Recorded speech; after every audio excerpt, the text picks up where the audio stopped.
Wander Wealthy Podcast, episode 168. Hey, my loves. Welcome back to another episode of the Wander Wealthy Podcast. My name is Tess. I am your host, founder of Wander Wealthy, and your business coach to help you build and scale and run your booked out money coaching business. All y'all money coaches, financial coaches, wealth coaches, whatever you call yourself out there, if you are brand new, brand spanking new, if you are aspiring, you're thinking about it, or if you have been running your money coaching, money education business, maybe you call it a business, maybe you don't, but you've been doing this thing for the last 9 months, maybe a couple of years, and you've been working with I almost said 1, 2, skip a few. 1, 2, a couple of clients, and you're really thinking, is this scalable? Can I do this full time? I would love to. I would love to work with individuals and help them really manage their money better. I'd really love to help educate them on all the financial topics that got me confused once upon a time. I would love to help change lives. If that is you, then you're in the right place. You're in the right place. And you're going to love who this episode is sponsored by, which is the Wealthy Coach Blueprint. So if you are new or you've been an OG listener, but you're just getting caught up with some episodes, the Wealthy Coach Blueprint is my 3-month coaching program where I work with money coaches, financial coaches, wealth coaches, call yourself whatever. You like to help people with their money. And I work with you to help you build your life-changing coaching package. I help you identify your perfect fit ideal client who's willing to pay what you want to make for that package. I help you market it. I help you sell it. And I help you delight those clients who are paying you. And you get this through the core curriculum that is within the Wealthy Coach Blueprint. It's 8 phases, and then you also get 12 weeks of one-to-one support from me, your brand new coach and mentor. So if that's something that you find like it's a just-in-time, oh my gosh, I have been looking for a coach to really help me put my business into high gear because I've been trying to piece it together for the last couple of months or years, then now is the time. Go ahead and visit wanderwealthy.com/apply. You can check out the blueprint right there. And if it's right for you, if you really feel like, yep, I know I need this. I know this is the time. This is my time to show up, invest in myself. I am worth it.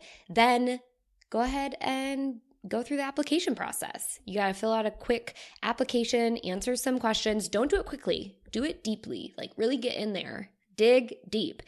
That'll just make things so much easier for us to then get on a call, chat about it, talk about what you're looking for, your vision, see if I can support you, and we'll go from there. So wanderwealthy.com/apply. Now, today we're talking about niching. Or niching, whatever floats your boat, whatever you prefer. Niching, I'm going to say niching, okay? Niching and why it is so difficult for so many business owners in general, but specifically for you to pick a niche and go with that. So first and foremost, let me go ahead and define what a niche is. Some of you might have an idea. Some of you are like, what the heck are you talking about? So when I'm talking about a niche, that is essentially what problem you solve in your coaching business and who you specifically solve that problem for. So the niche is made up of these 2 components. First and foremost, you are specifically suited to solve some type of problem. And this can be comprehensive, but sometimes it's even more powerful if you go hard in that specific detail. If you decide, nope, I'm going to help only recent college grads with their student loan debt, or I'm going to help recent divorcees kind of get their life back on track. That's a little bit more generic, but it's a really specific who you are helping in that regard. But I want you to get really specific with both. What is the problem that you solve and who is it specifically that you help?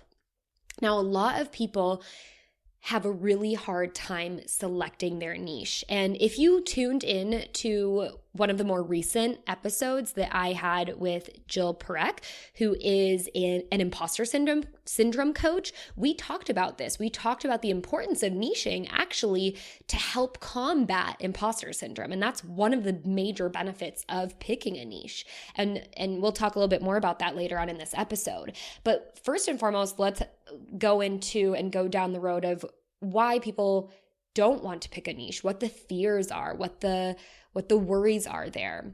And so the main reasons and the main sticking points that I see in my clients and my peers and even myself that I personally experienced in the past when it came to picking a niche was, I don't want to limit myself. I'm really worried that if I, really laser focus into this one thing, that I am going to limit myself personally from exploring other areas of this business or from being able to scale this business or being able to expand. So it's a very personal, you focused sticking point. This one, there are many more, but this is the first one, is really worrying about you limiting yourself if you pick who you want to work with, because maybe you will get sick of the topic, or maybe you will not be able to scale your business and make more money. And in the Wealthy Coach Blueprint, we talk about the importance of becoming so obsessed with your ideal client and their problem and kind of going away from your problem. So stop trying to solve your problem. By solving other people's problems, you'll actually be able to solve your problems. So that's one way to think about it. But also, this is actually so flawed in the way of thinking. It's natural to think, oh my gosh, I'm going to get bored of this topic, or maybe you're going to run out of ideas around this specific topic, or you're going to feel really restricted around what you can do, what you can offer, what you can see for yourself in your business. And on the contrary, first and foremost, we have to go into business with the belief that our best ideas are still in front of us. So that's one thing. But also, so many of us trip over the starting line when it comes to thinking about I'm going to run out of ideas to talk about, because I have never pursued something and actually run out of ideas to talk about. I definitely thought about it. I even thought that talking about finance in general, personal finance in general, I would totally run out of ideas. And I think the reason that a lot of us feel that is because we think that our content, our one podcast episode, has to cover the gamut of one specific category. So in the case of my business, where it stands right now, I like to talk about finding your target client and really honing in on your niche. I like to talk about marketing yourself and really making sure that you are meeting your target clientele where they're at on their buyer's journey so that you can, speak their language and speak directly to them. And then I also like to talk about delighting your clients and making sure that you're offering something that they really want and they see a lot of value in, and you're unexpectedly delighting them. Okay, so those are three main things. There's some other kind of smaller components to those, but those are three key topics that you're going to hear from me. And if I thought that I had to cover everything about niching in one episode, then for sure I would think, okay, I only have 3 episodes then if these are the 3 topics and that's all I'm going to be talking about. When in fact, when you niche, when you select a problem, first and foremost, you'll dive in and you'll find a bunch of mini or smaller, sub problems to deal with under that overarching problem. And you'll also find so many different scenarios to apply it to, and you'll find so many solutions and so many pain points that are very unique to your target client. And so you have all these different things to talk about within your problem. You can talk about how to approach the problem. You can talk about why the problem exists. You can talk about solutions to resolving the problem. There's so many things, but we get so in our head of thinking we have to cover everything about that topic in one piece of content that I'm totally going to run out of ideas. So that is one thing to note, and you're really only going to figure out that you're not going to run out of ideas to talk about when you actually select a niche and go in. But once you go in, the doors will open and you'll be like, oh my gosh, there's so much. I don't have enough time to cover all this. I don't have enough podcast episodes to create or enough social media content to write to talk about this. There's not enough days in the week to cover these problems and these sub problems and provide solutions and all of that. And it's going to be not a champagne problem. That doesn't really apply to having like too many topics to talk about, but you're going to find that you will have no problem coming up with content and really stepping up to serve your audience. And the other piece is that maybe you'll get bored of talking about this, or maybe you'll get, you'll feel restricted in terms of what you can do from a business sense. And I always say, well, first and foremost with the boredom thing, that's why we want to make sure that we're picking a niche that we really care deeply about in resolving the problem for our clients, right? Like you have to become so obsessed with helping your clients and helping them resolve this problem and helping them find ways to do so in order for you to be successful in your business. So if you end up creating a business on something that you don't care about, that's where we're, falling out of alignment. I do think that, sometimes a lot of people want to build their business that is their passion, and like it has to be their passion. They put so much pressure on it, and that can be really harmful as well. But there's a middle ground there. Sometimes you're really going to love talking about this topic and you're really going to feel in alignment with helping your clients. And sometimes it's just going to feel like a job. But at the end of the day, it is a job. If you're running this business and you're getting, you're paying yourself, which is part of my approach, is making sure you're paying yourself. But if you're running a business and you're paying yourself, then it is still a job. You still have to show up when you don't feel like it, and you still have to talk about the topics when you don't feel like it. But if you can stay laser focused in on the niche topic, the niche problem, or serving the niche client, you're going to do so much better and you're going to go so much further. So making sure that you have a topic that you do feel like fairly passionate about to talk about, and even more so that you care so much about resolving the problem for your client.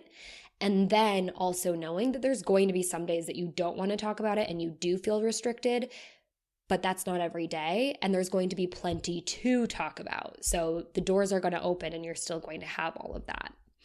I think when it comes to, taking it away from us and putting the focus on our business, but more so like the people we want to serve, a lot of times as business owners, when it comes to why we find it so difficult to pick a niche, is because we want to help everyone. And although that's really good in theory to think about, like you want to help everyone, and you can maybe even speak to some various problems, like maybe you are an expert on helping people understand investments, like just from the educational perspective, and you're also an expert on student loan debt, or maybe you're also an expert on bankruptcy. There's so many facets of that yes, you can serve. But when it comes to the marketing piece, you still want to make sure that you are marketing under the specific niche. And the reason is because then people will see you as an expert authority figure in that area. And that doesn't mean that you can't help people that fall outside of it, but it means that you just market to the specific people, which makes everything else in your business so much more streamlined. So the other piece is that, yeah, you might be, leaving out a certain group of people that you're not going to be helping right now. And that's just the part of doing business too, where I'd rather have you select something really specific and be able to make more money being the expert and the authority figure in that space, and not have to waste a lot of time, and maybe it's not wasted time, but not have to spend a lot of time doing all this back-end research to also become an expert in all these other spaces. I'd rather have you be so streamlined and then be able to build this thriving business. And then we're not going to talk about scaling today, but if it came to scaling and then it came to you diversifying into a new line of work with a new kind of sub niche or a parallel niche to what you are working on currently, then absolutely you can go there. But so many of us, and I think the issue that we have is there's a lot of like business coaches who are like, I'm a multi-passionate business owner and I can help you kind of hone in on all of your passions and see how to monetize them, which might work for some people, but it is not the most effective way to build a business. The most effective way to build a business is to determine a niche where you can become the authority expert figure in that space, and everyone is going to flock to you to solve their problems, and they're willing to pay you more than they're willing to pay the multi-passionate business owner who solves everybody's problems. And so I know you have a really caring heart and you really want to work with all these different types of people or work on all these different types of projects. But when it comes to building out a business, we need to get specific. And again, I don't want to turn this into a scaling episode or a business model episode, but a lot of people, and I do see a lot of people building out their, $100 courses here and then making another $100 course and creating this like product suite, so to speak, and thinking that's what's going to, bring in passive income. So then they can just have all this time on their hands and work with some clients here and there, but not really marketing their client, one-to-one client coaching. And yes, that's another place where I think there are some very few people that have been able to build out a business, most likely because they've been doing it for 10 years and they've built up traction and an audience where people are willing to flock in and buy their courses in waves.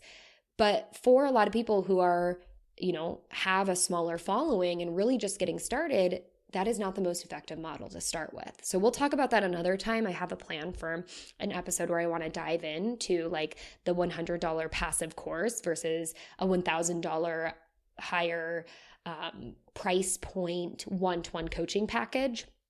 And we'll dive into all of that and just share kind of the differences and which one might be better suited for you at wherever you are at currently. But I want to continue with this, why it's difficult for you to pick a niche. And other than the fact that you might be limiting yourself, you might also be limiting the people that you want to help. When in reality, when we can focus in on one problem, we can really create that authority and expert status in that specific field. And one good example, like an analogy that I can use for you is, I'm in Switzerland right now, and we have very rarely been ordering takeout just because it's super expensive here, but we do it about once a week or once every 2 weeks just to keep things, a little more fun because we're in the time of coronavirus. So there's no going to restaurants at all. And there are actually very few restaurants on Uber Eats, but that's what we're using to order our takeout. And my favorite thing to order for takeout at the moment is Mexican food, because when we were living in Italy, we didn't have a lot of Mexican food, and I really miss the Mexican food that we have in the US. And so it's one of my favorite things to order because I'm like, well, I make pizzas and pasta, different pasta dishes, and I'll even make some Thai dishes at home. So if I'm going to order something, for whatever reason, I don't make a lot of Mexican at home, and I'd rather order it from a Mexican restaurant. So anyway, we're looking at these Mexican restaurants, and again, there's very few options to begin with, but there are a couple that are specifically specialty Mexican restaurants, and they focus on Mexican food. And then there's a couple where when we search for Mexican, it brings up like a burger joint that also does like burritos, and then they also do some Thai dishes with rice and stuff, and they do all these other things. And this is where I drive my point home. You might find one of those restaurants where they do a little bit of everything and they do it really well, but I have to say that is so rare. For the most part, when you're finding a restaurant where they do like burgers and burritos and rice bowls and I don't know, like all these different types of cuisine, it's typically not going to be done well. And maybe one of the cuisines is done really well and then all the other ones are like, ooh, that was not what I was expecting. But we've done that. We got in a bind and we ordered some burritos from like kind of an Americana style restaurant that was more focused on burgers, and it wasn't good. And so we're like, well, why did we even do that? Well, we were desperate and none of the Mexican restaurants were open. But that's what I'm talking about when you're trying to do a little bit of everything and you do it all just a little, for lack of a better term, half-assed, compared to when you go really specific into one problem that you want to solve and you work with one type of person and they're like, yes, you are the person that I need to hire because I know this is what you do, this is what you focus on, and I'm willing to pay you a little more because I don't want to go to the Americana grill that serves a little bit of everything and they do it really bad. And that's what I'm talking about when it comes to niching. So when you pick a niche, these are the benefits that you get. First and foremost, you're able to build expert status in that space. And that's because people are going to know you. You're going to have top of mind awareness that you only talk about that. And so if people have a problem about whatever specific thing is, let's say it's student loans, just because that's for whatever reason top of my mind right now, they're going to be able to go to you, and every piece of content that you're creating almost, I mean, some of them might not because they might be one-offs, but almost every piece of content is going to directly apply to them, which makes them even more see you as the industry leader than going to, you know, a blog or a website or another coach who tries to do a little bit of everything. The other thing is you're able to attract paying ideal clients like there is no tomorrow. And the reason is because you're creating content specifically for the people who that's their biggest pain point. And when you can fill the pain point and you meet them with an offer that they actually want and they're willing to pay for, then they become your paying clients and you're able to attract them. You're also able to charge a little bit more. And again, that's just like the difference between being a specialist versus being a generalist. You can be a general surgeon or you can be a specialist. And if you look at the pay grades between the two, the specialists always make significantly more. So even if, you know, it's not surgeon level money, but you're a coach and you're specific in this place and people know you and you're the Mexican specialty Mexican restaurant instead of the general like Americana restaurant, people are going to want to pay a little bit more for the better quality and for your attention and time. And then the other thing is you're actually able to grow far more rapidly. So a lot of people think of niching and getting specific as like there's not going to be enough people that want to hire me, when in fact, like, come on, there are a bajillion people in the world. I wish I had the real number, but we'll just call it a bajillion. And there are so many people that have these unique problems. Even if you get a really unique problem, just Google the number of people dealing with divorce and bankruptcy at the same time, and you'll find a boatload of them. And those are your people. And so many of us think like, well, if I just focus on this one thing, then I'm going to alienate everyone else. And let me tell you, that's the goal.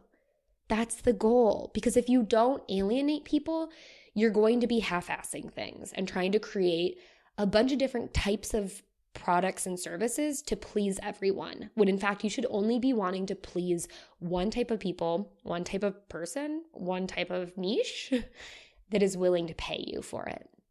And when you do that, you actually gain traction way sooner. People are actually talking about you or referring others to you because they're like, oh yeah, Tess, she's the student loan girl. Or, oh yeah, Margaret, she's the divorcee bankruptcy coach.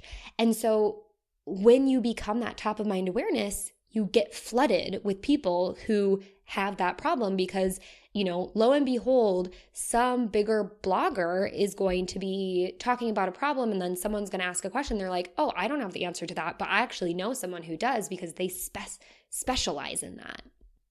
So before we close out, we want to talk about how you actually do pick your niche. So one thing that you need to know when you're going down the road of becoming, okay, I'm going to niche down. I'm going to pick my ideal client and identify their pain points and only serve their pain points. First and foremost, you gotta be patient with this. It's going to take some trial and error, possibly, unless you get lucky and land on a really lucrative niche. But you have to be patient with doing the reach out, interviewing people, and really identifying that they do have those pain points you were assuming, and they do have the ability to pay you to resolve them. And then they're going to tell you how they want that to be solved. You want to figure out who you would like to help. So just start thinking about specific types of people, general categories of people that you would like to help. And the more specific you can get, I know I said general, but pick some general categories and then specify down from there. But the more specific you can get, the better. And when I mean specific, I don't mean esoteric words that you come up with enlightened women who are newly single. It's how does someone know if they're enlightened or not? It's really hard for them to go, oh yeah, that's me, I'm enlightened. So I want you to pick something specific. Is it a specific career? Are they in a specific age demographic? Do they live in a specific place? Are they a mom, a grandma? Identify how they can go, oh yeah, that's me. I know that's me. And it's not things like enlightened or creative or strong. Those things are really hard because not everyone who you could actually serve would describe themselves as that. So you want to get really specific in those descriptive words. And then you want to be able to help them solve a specific problem that they have.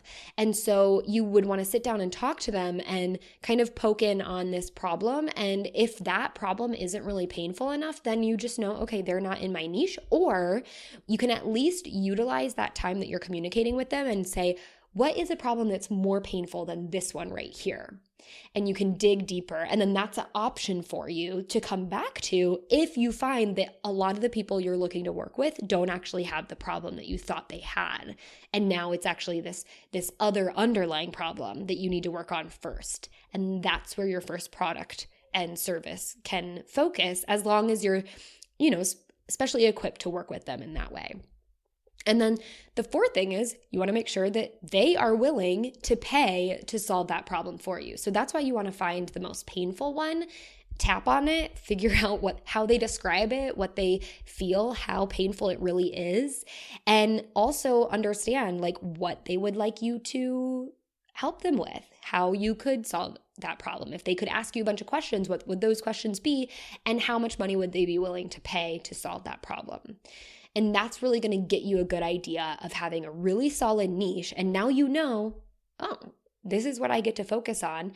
I get to focus so much on it that I'm going to become an expert. People are going to refer people to me. Even if those people didn't work with me in the past, they're still going to know me as this specific expert. They're going to refer people to me. And that's where you're going to grow more rapidly. You're going to actually make money faster. And you're going to love what you do and see that there's so much content there. There are so many people willing to pay you for it. It's all there. And it just might take some trial and error to find that specific, unique melting point where you have the person, the most painful problem, you're uniquely qualified to solve that problem, or you're really resourceful enough to become the expert in that problem. And then they're willing to pay for you to solve that problem.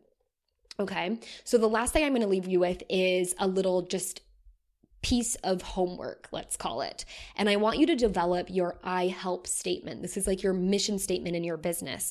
But what this does is it helps you stand out wherever you're promoting yourself, and it helps you specifically call out the people that you want to work with, so your niche of the people you want to work with, and the problem that you solve.